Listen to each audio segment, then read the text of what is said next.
May nagtatanong sa atin tungkol sa gamit nating net. So, ayan po yung gamit kong net. So, bali yung net na po yan ay manipis lang siya. So, yung nabibili lang po yan dyan sa mga bilihan sa palengke. Manipis lang siya. So, nilagay ko siya sa top para kahit paano ay mapoprotektahan yung succulents natin sa sobrang init. Kasi dito po na area talagang dito, naiinitan po talaga dito ng sobra kapag malakas yung init, lalo na kung summer. So, before, naglagay kasi ako dyan ng 70% shade net. Pero, sobrang lilim naman sa ilalim. Maalinsangan pero malilim. Kaya naman tinanggal ko yun siya. At ito na lang yung nilagay ko na medyo manipis. Hindi ko alam kung ilang percent yung nipis niyan. Pero, manipis lang talaga siya. Parang ganito lang din na nakalagay dito sa natin. Sa ayan o. Yan, ganito lang siya kanipis. Yan, yung nabibili lang to sa palengke. Ayan po, ma'am. So, yan yung ating net na gamit sa ating bubong. Ayan. So, tamang-tama lang din sa ating mga succulents, guys. Kasi, gusto din talaga nila yung init para maging compact at maging maganda yung color nila. Mas stress sila. So, ayan o. Kakatapos lang dito, guys, umulan. Pero, ngayon, tumigil na at lumabas na yung sunlight. Ayan o. Nainitan na sila. And medyo basa talaga yung ating mga succulents kasi nag-spray ako kanina sa kanila. Kasi yung mga nandito sa loob ng ating greenhouse ay hindi naman to, guys, nababasa. So, kusang dilig ko lang talaga sila. So, kapag umuulan dito, nagdidilig din ako kasi yung rainwater na naiipon ko, yun din yung dinidilig ko sa kanila. Yan. Tapos, yung gamit nating roofing ay UV plastic. So, yung UV plastic na yan ay nabili ko po yan sa Shopee. Ayan. Yung net naman ay nabili lang po yan namin sa palengke. Ayan, guys. So, itong ating mga succulents ay hindi po sila dito nauulanan. Ayan. Mabasa man sila dito, guys, ng hamog-hamog kapag sobrang talaga, sobrang lakas ng hangin at ng ulan. Pero kapag hindi naman malakas yung ulan at yung hangin ay hindi naman sila, guys, napapano. Hindi naman sila na babasa dito. So, ayan yung itsura nila kapag morning na naiinitan sila. Ayan o, basang-basa dito, guys, kasi sobrang talaga, lakas ng ulan kanina. Ayan, so buti na lang tumigil, tapos uminit ulit. Pero dito na area, guys, yan itong mga ito, inisprayhan ko sila kanina, tapos inisprayhan ko itong mga ito ng tango kasi yun nga laging maulan-ulan dito sa amin, baka sila ma-fungus na naman sila, guys. So para din sure na hindi sila mapufungus ay nag-spray na ako, guys, ng tango sa kanila. So yung tango na po yun ay dinidilig po yun siya, pero in-spray ko siya kasi may hinaluan ko siya ng 7.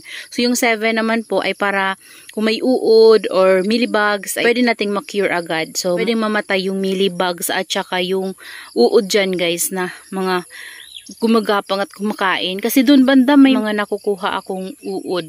So para sure lang, guys. So, pinaghalo ko na para isang spray na lang din ako kasi nakakapagod mag-pump.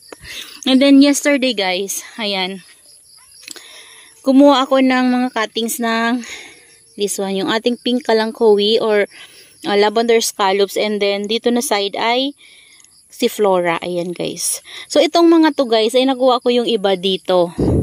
Yan, pinugutan ko para magkaroon ng branch ulit dyan. So, mas kakapal sila. Ayan. Tapos, the rest, yung mga pinugot ko dito, guys, na mga flower stalk before nung nabili ko to siya. Ito siya. Ayan, oh. Bago lang kasi to. Ayan. Akala ko to before ay mamumulaklak siya, guys. Pinugot ko nung dumating siya sa akin kasi ang lilegi niya tapos parang mamumulaklak nga siya. So, pinugot ko. Ito yung lumabas, guys, nung tinanim ko ulit yung mga pinugot ko na flower stalk sa kanya. Ayan, oh. Babies yung lumabas. So, kinat ko, tapos nilagay ko dito. Ayan. Kasi gusto ko to, guys, maparami. Kasi gandang-ganda ako sa color ng kanilang leaves. Lalo na kapag nagpipink na.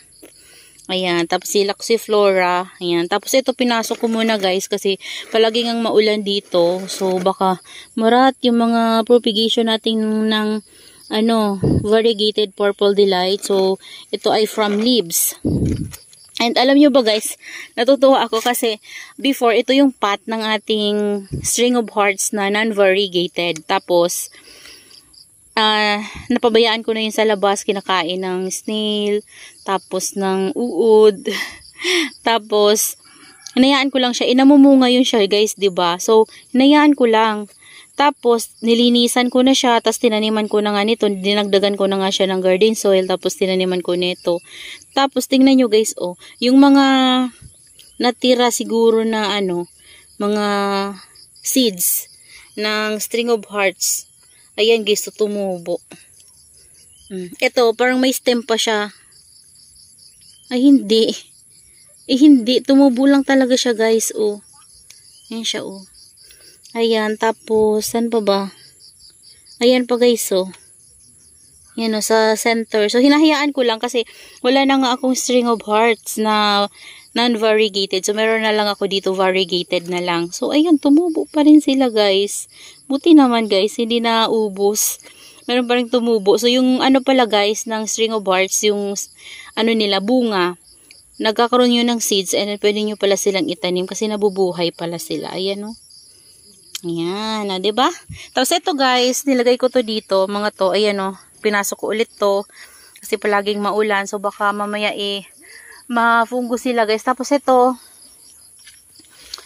guys, pinasok ko at tinanggalan ko siya ng konting leaves sa ilalim, kasi sobrang, talaga, sobrang siksikan. Ayan, so dahil nakapatong lang siya, gumagalaw-galaw, pero nakadikit na yan guys, buhay na buhay na. Yung isa naman natin ay, saan na ba yung isa niyan? Dito lang yung isa yan guys, dalawa kasi yan. Ayun, ito siya. Ayan, diba? Ito hindi ko na tinanggalan guys, oh. Grabe to. Pero gusto ko yan maging compact. Kaya itong mga ito, inakit ko dito para maging compact sila guys. Yan yung ating mga variegated Purple Delight guys. Ayan ang lalaki na nila. Tapos yung ating Silver Bomb guys pala, kahapon din ay tinanggalan ko siya ng lower leaves. Ayan o. Ayan, tinanggal ko kasi hanggang dito yung lower leaves niya. So kinuhanan ko na yan before. Ayan yung mga tinanggal ko na yan. Tapos nag-babies. Ayan yung ibang babies yan guys ay nandito. Nilipat ko. Ayan. Tapos yung mga leaves sa kinuha natin, ayan, nandyan. Yan, o, diba?